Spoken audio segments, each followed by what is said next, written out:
नमस्कार, खमंग तडका या चॅनलमध्ये तुमचे स्वागत आहे। आज आपण बनवणार आहोत सुक्या खोबऱ्याची चटणी। त्यासाठी लागणारे साहित्य: 1 वाटी सुके खोबरे, 10-15 लसूण पाकळ्या, अर्धा चमचा जिरे, लाल तिखट व मीठ। आता आपण गॅस चालू करून घेऊ। त्यात जिरे घालू। 5 मिनिटे जिरे परतून घेऊ।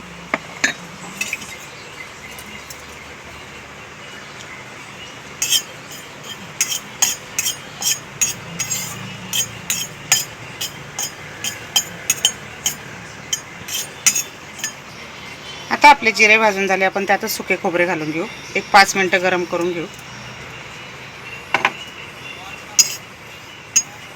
गॅस एकदम बारीक ठेवायचा।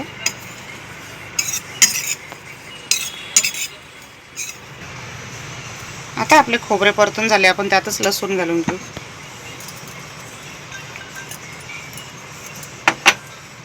एक 5 मिनिटे परतून गॅस बंद करू। आता आपण गॅस बंद करू। 5 मिनिटे थंड करून घेऊ। आता आपल्या चटणीचे खोबरे थंड झाले आहेत, आपण ते मिक्सरच्या भांड्यात काढून घेऊ।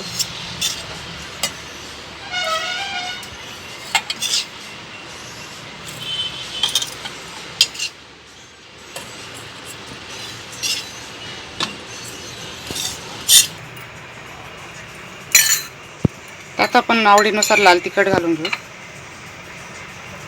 लाल तिखट 2 चमचे,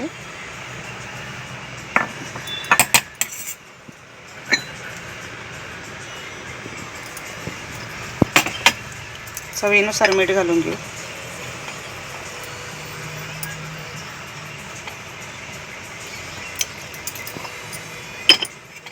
आता हे आपण मिक्सरला बारीक करून घेऊ।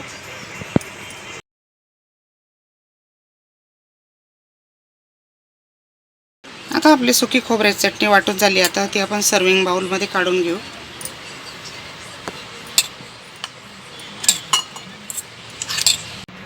सुक्या खोबऱ्याची चटणीची रेसिपी आवडल्यास खमंग तडका या चॅनलला लाईक, शेअर व सबस्क्राईब करा। धन्यवाद।